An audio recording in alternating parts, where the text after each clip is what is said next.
अमीर बाप की लड़की जिस लड़के को सबके सामने बेइज्जत कर रही थी, कपड़ों का मजाक बना रही थी और कह रही थी कि तुम जैसे लोग कहीं भी मुंह उठाकर चले जाते हो। लेकिन असल में वो लड़का करोड़ों की कंपनी का मालिक था, जो उस वक्त सादे कपड़ों में था। इसके बाद जब लड़की को सच्चाई पता चली तो फिर ऐसा हुआ जिसने सबके होश उड़ा दिए। शहर की सबसे बड़ी शादी थी और उसमें शामिल होना अपने आप में एक रुतबे की बात मानी जा रही थी। उसी शादी की भीड़ के एक कोने में खड़ा था विवेक। सादा नीला कुर्ता, बिना ब्रांड की चप्पलें, बिखरे बाल और आंखों में गहरी लेकिन शांत झलक। कोई उसे जानता नहीं था, कोई पहचानता नहीं था। वो वहां सिर्फ अपने पुराने दोस्त विक्रम के कहने पर आया था, जो आज का दूल्हा था। दोस्ती निभाने आया था, इज्जत कमाने नहीं। पर शायद उसे नहीं पता था कि उसी दिन उसकी इज्जत नीलाम होने वाली है। खाना पीना हो चुका था, दूल्हा दुल्हन जयमाल की तैयारी कर रहे थे। मेहमान आराम से बैठे हुए थे। तभी सान्या मेहरा, दुल्हन की खास दोस्त और शहर के सबसे रईस घराने की बेटी, हाथ में फोन, आंखों में घमंड और चाल में घमासान लेकर सीधा विवेक के सामने आकर खड़ी हो गई। तुम कौन हो? यहां कैसे घुस गए? सान्या ने पूछा। विवेक ने धीमे से कहा, मैं विक्रम का दोस्त हूं, कॉलेज से। सान्या हंस पड़ी। फिर ऊंची आवाज में सबको सुनाते हुए बोली, विक्रम का दोस्त? तुम्हें देखकर तो लगता है जैसे वेटर हो। ये चप्पलें, ये सस्ता कुर्ता और ये बाल, कौन बुलाता है ऐसे लोगों को शादी में? चारों तरफ हंसी गूंज गई। कुछ लोगों ने मोबाइल निकाल लिया, कुछ ने उसे ऊपर से नीचे तक देखा, जैसे वो कोई गलती से शादी में घुस आया हो। सान्या ने एक और वार किया, तुम्हारे जैसे लोग तो इतनी बड़ी शादी में घुस भी नहीं सकते और तुम यहां खड़े हो जैसे कोई बारात के दूल्हे हो। विवेक ने कोई जवाब नहीं दिया, बस चुपचाप उसने अपनी नजरों को नीचे किया और पलट कर चला गया। दूल्हे ने अपने दोस्त की बेइज्जती पे हंगामा तो मचाया, लेकिन ज्यादा कुछ कर नहीं सका, क्योंकि दुल्हन के पापा ने हाथ जोड़कर माफी मांग ली थी। लेकिन जब विवेक मंडप से बाहर आया तो उसकी वो बेइज्जती बार बार उसे अंदर ही अंदर खा रही थी। लेकिन उसने ठान लिया कि वो इस बेइज्जती का बदला जरूर लेगा, चाहे कितनी भी कीमत चुकानी पड़ रहे। उसने सब कुछ नजरअंदाज करते हुए सिर्फ एक बात मन में दोहराई, अब मैं कुछ नहीं कहूंगा, लेकिन एक दिन ऐसा आएगा जब यही लोग झुककर सलाम करेंगे। उस रात विवेक की आंखों में नींद नहीं थी, सिर्फ एक तस्वीर थी, सान्या की हंसी, और चारों तरफ उड़ता हुआ उसका अपमान बार बार उसके दिमाग में घूम रहा था। सुबह होते ही उसने अपने काम पर ध्यान केंद्रित कर लिया, लेकिन अब एक अजीब सी आग उसके अंदर लग चुकी थी। विवेक की जिंदगी जितनी सादा दिखती थी, असल में उतनी थी नहीं। वो वी-लॉजिक टेक्नोलॉजीज का मालिक था, एक ऐसी कंपनी जिसने कुछ ही सालों में भारत ही नहीं, विदेशों तक डिजिटल मार्केटिंग और ऐप डेवलपमेंट का बाजार पलट दिया था। पर इस कामयाबी की एक शर्त थी, पहचान छुपा कर रखना। न नाम कहीं मीडिया में, न कोई इंटरव्यू, न ही कोई सोशल प्रोफाइल। विवेक का उसूल था, इज्जत दिखावे से नहीं, काम से मिलती है, और मैं काम करने आया हूं, तमाशा नहीं। लेकिन अब सान्या की उस एक घटना ने उसके उसूलों को झंझोड़ दिया था। उसने सब कुछ वैसे ही चलने दिया, अपने ऑफिस के बोर्डरूम में अपनी टीम के साथ बैठकर वही सादगी से काम करता रहा। पर अब हर फैसला तेज, सटीक और फोकस्ड था। हर दिन उसकी कंपनी नई ऊंचाई छू रही थी, लेकिन वो अब भी वही नीले कुर्ते वाला विवेक था। बस उसके सीने में अब हंसी नहीं, लपटें थीं। उधर समय करवट ले रहा था और सान्या की जिंदगी भी। सान्या, जो कभी अपने पापा की फैशन और टेक्सटाइल कंपनी सानवी एम्पायर्स की ब्रांड एम्बेसडर मानी जाती थी, अब धीरे धीरे मार्केट के बदलाव को समझ नहीं पा रही थी। नई कंपनियां उभर रही थीं, डिजिटल युग का जमाना था और पुराने व्यापार के तौर तरीके ढह रहे थे। सान्या अपने फैशन ब्रांड सान्या लक्स को ऊंचाई देने में लगी थी, लेकिन ना मार्केट रिसर्च थी, ना लॉयल कस्टमर बेस। कुछ महीनों तक सब ठीक चला, फिर अचानक ट्रेंड बदलने लगे। कस्टमर घटे, नुकसान बढ़ा, कर्ज लिया, फिर भी संभाल नहीं पाई। उधर उसके पिता का बिजनेस भी लड़खड़ाने लगा। टेक्सटाइल की दुनिया अब विदेशों की कंपनियों से हार रही थी। कच्चा माल महंगा, ऑर्डर घटते गए और धीरे धीरे करोड़ों का घाटा सामने आने लगा। सान्या को अब पहली बार रात की नींद में डर आने लगा। वो जो कभी अपने फोन के कैमरे से हर वक्त अपनी अमीरी की वीडियो बनाती थी, अब फोन चुप रहता था। न कोई पार्टी, न कोई शो, सिर्फ बैठकों में माथा पकड़कर बैठी एक लड़की जो अब तक सिर्फ ऊंचाई में जीना जानती थी। इधर विवेक अब भी खामोश था। किसी को नहीं बताया कि उसने क्या सहा था या किसने क्या किया था। वो सिर्फ एक बात जानता था, अगर बदला चिल्लाकर लिया जाए तो शोर होता है, लेकिन अगर चुप रहकर लिया जाए तो इतिहास बनता है। और इतिहास बनने लगा था। विवेक को एक दिन अपने अकाउंट्स टीम से रिपोर्ट मिली, सर, एक बहुत पुरानी कंपनी सानवी एम्पायर्स भारी नुकसान में जा रही है, जल्द ही नीलामी हो सकती है। विवेक ने कुछ नहीं कहा। टीम ने पूछा, सर, क्या उसमें निवेश करना चाहेंगे?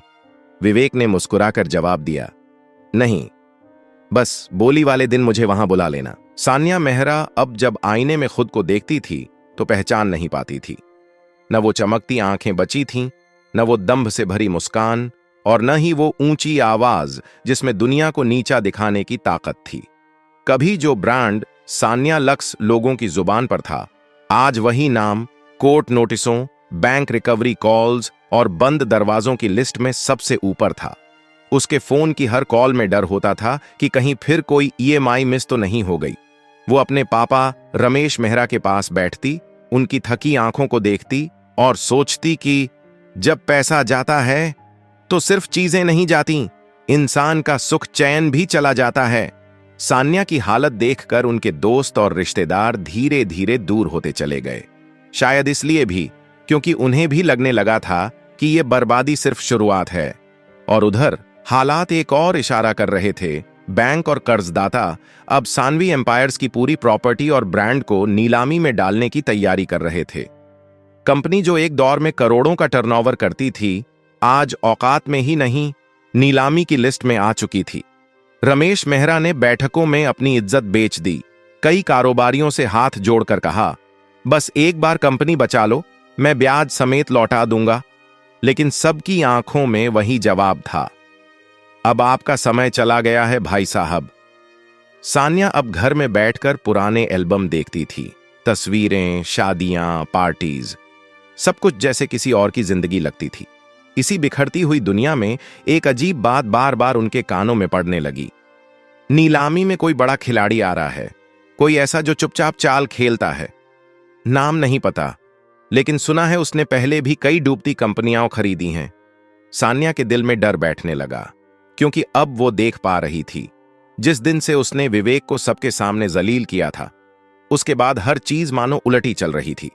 उसे उस लड़के का नाम ठीक से याद नहीं था। वो बस याद कर पा रही थी उसकी सादगी, नीला कुर्ता और झुकी हुई आंखों में छुपा हुआ अपमान। लेकिन अब उसका चेहरा धुंधला हो गया था। उस रात सान्या ने चुपचाप अपनी मां की गोद में सिर रखा और पूछा, मां, क्या कभी इंसान को उसकी गलती का फल मिलने में सालों लगते हैं? मां ने सिर्फ एक बात कही, अगर किसी की आंखों से निकला एक आंसू दिल से निकला हो तो उस आंसू की कीमत चुकाने में पूरी कायनात लग जाती है। और उधर विवेक अपने ऑफिस में बैठा नीलामी की तारीख को देख रहा था। नीलामी का दिन आया। शहर के सबसे बड़े होटल के कॉन्फ्रेंस हॉल में माहौल गंभीर था। चारों तरफ कुर्सियां भरी थीं। दर्जनों व्यापारी, उद्योगपति और निवेशक अपने अपने रजिस्ट्रेशन काउंटर पर दस्तखत कर रहे थे। मंच के सामने एक बड़ी स्क्रीन पर लिखा था, सानवी एम्पायर्स, पूर्ण व्यवसाय, संपत्ति व ब्रांड अधिकार, नीलामी प्रारंभ। हॉल के पिछले कोने में सान्या और उसके पिता चुपचाप बैठे थे। दोनों की आंखों में एक अजीब बेचैनी थी, जैसे अभी कुछ बहुत बड़ा होने वाला हो, कुछ ऐसा जो शब्दों से नहीं, चुप्पी से सब कुछ कह जाएगा। बोली शुरू हुई। पहली आवाज आई, 20 करोड़, फिर एक और 35 करोड़, फिर धीरे धीरे बोली चढ़ने लगी, 40 करोड़, 50 करोड़, 60 करोड़, 65 करोड़। सान्या के पसीने छूटने लगे।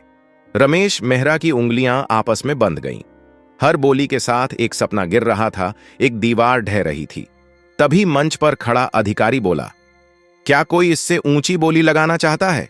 एक पल की खामोशी, और तभी हॉल के सबसे आखिरी कोने से आवाज आई, 100 करोड़। पूरा हॉल चौंक गया। लोग मुड़ मुड़ कर देखने लगे। कौन है ये? किसने एकदम से 100 करोड़ बोली लगा दी? कैमरे उस ओर घूमे। वहां खड़ा था विवेक, साफ सुथरा काला सूट, सीधा बदन और चेहरा वही शांत, लेकिन अब आत्मविश्वास की लौ से दमकता हुआ। लोगों की आंखें फैल गईं। विवेक मंच की ओर बढ़ा। हर कदम जैसे अतीत को कुचल रहा था। उसके चेहरे पर कोई अहंकार नहीं था, बस एक मुस्कान जो किसी तूफान से कम नहीं थी।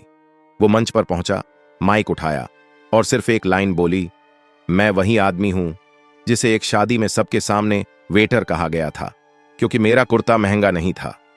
हॉल में सन्नाटा। सान्या की आंखें फटी की फटी रह गईं। उसके होंठ कांपने लगे।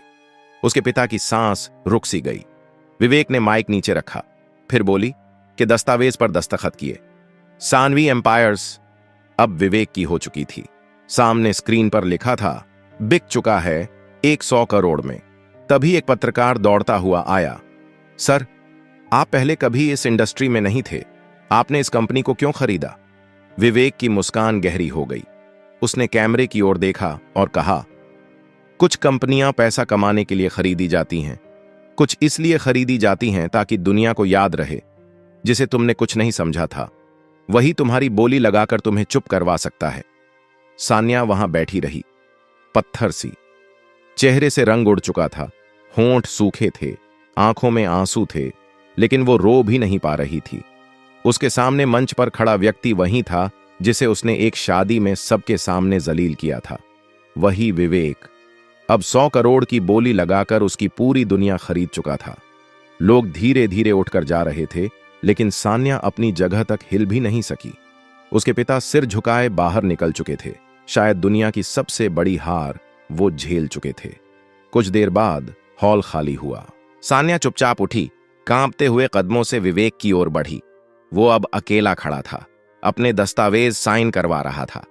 वो उसके सामने जाकर रुकी, आंखें नम और आवाज कांपती हुई, विवेक, मुझसे गलती हुई, बहुत बड़ी गलती। मैं तुम्हें पहचान नहीं पाई और शायद खुद को भी खो बैठी। क्या एक बार, सिर्फ एक बार मुझे माफ कर सकते हो? विवेक ने उसकी आंखों में देखा। कोई क्रोध नहीं था, कोई नफरत नहीं थी, बस एक ऐसी शांति थी जो तब आती है जब इंसान सब कुछ पीछे छोड़ देता है। उसने कहा, मैंने उस दिन कुछ नहीं कहा था, क्योंकि मुझे यकीन था तुम्हारा कहा वक्त से ज्यादा जहरीला नहीं हो सकता। सान्या की आंखों से आंसू बहने लगे। वो पल भारी था। एक लड़की के लिए जो कभी सबके सामने हंसती थी, आज सबके सामने खुद पर शर्मिंदा थी। विवेक ने अपना पेन जेब में रखा, दस्तावेज बैग में रखे और चलते चलते आखिरी बार मुड़कर कहा, माफी मांगने के लिए साहस चाहिए और माफ करने के लिए आत्मसम्मान। मेरे पास अब आत्मसम्मान है, इसलिए तुम्हें माफ कर रहा हूं। लेकिन भरोसा, वो सिर्फ एक बार टूटता है और फिर कभी नहीं जुड़ता।